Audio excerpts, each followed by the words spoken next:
લખવાની ફરજ પડી છે, શું કામગીરી હતી અને શું ભૂતળી ઝાપાથી કારેલી બાગમાં પ્રવેશ થાય, આર્ય કન્યા તરફ જવાય ત્યાં કાસમવાલા બાદ નાગરવાડા કે બહુચરાજી કાંસ પરનો મોટો બ્રિજ છે, એ બ્રિજ ઓળંગો અને કારેલી બાગની સોસાયટીઓ શરૂ થાય છે।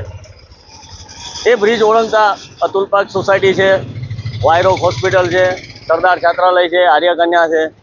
આ રોડ એવો રોડ છે કે જેમાં વડોદરામાં છેલ્લા 50 વર્ષમાં આવેલા વાવાઝોડા, વરસાદ કે પૂર, ગમે એટલા મોટા પૂર આવ્યા હોય, આ રોડ ઉપર 1 ઇંચ પાણી 1 મિનિટ માટે પણ ટકતું નથી।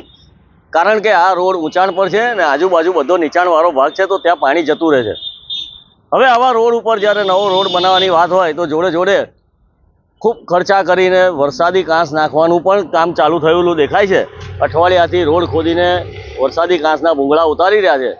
ત્યારે અમને વિચાર આવ્યો કે આ રોડ પર જ્યારે વરસાદ જ નથી ભરાતો, વરસાદનું પાણી જ નથી ભરાતું કે પૂરનું પાણી નથી આવતું, તો આ વરસાદી કાંસના જાળીવાળા ઢાંકણા મૂકીને આ ખોટો પૈસાનો વ્યય થઈ રહ્યો છે। જે પણ કાર્યપાલક ઇજનેરે આ કોન્ટ્રાક્ટ આપ્યો હોય રોડની સાથે વરસાદી કાંસ બનાવવાનો, એને વડોદરાના નગરજનોના નાણાંનો ભ્રષ્ટાચારી વ્યય કર્યો છે। એને રસ હશે આમાં કાંસ આપવામાં। વડોદરા આ કારેલીબાગ વિસ્તારનું એક પણ સૂચન નહીં હોય, એક પણ ફરિયાદ નહીં હોય કે આ રોડ પર પાણી ભરાઈ રહે છે, અને કોઈ સૂચન કર્યું હોય તો એનું હિત ધરાવતો હશે કાં તો ભ્રષ્ટાચારમાં ભાગીદાર હશે।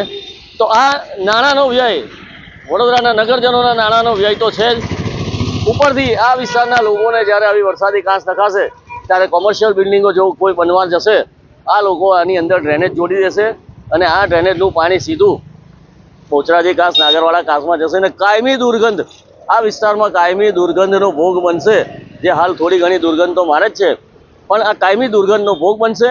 અને આવી રીતે જે નાણાંનો વ્યય થાય છે નગરજનોના નાણાંનો, તો આવા ઇજનેરના પગારમાંથી આ પૈસા વસૂલો, આ તાત્કાલિક કામ રોકી લો, કેમ કે લોકોને નુકસાન ના જાય। અને આવા ઇજનેરને ડિપાર્ટમેન્ટલ તપાસ કરીને આ વરસાદી કાંસ કયા કારણસર આપી છે, ઇન્ક્વાયરી કરીને એની પર કાયદેસરની કાર્યવાહી કરો।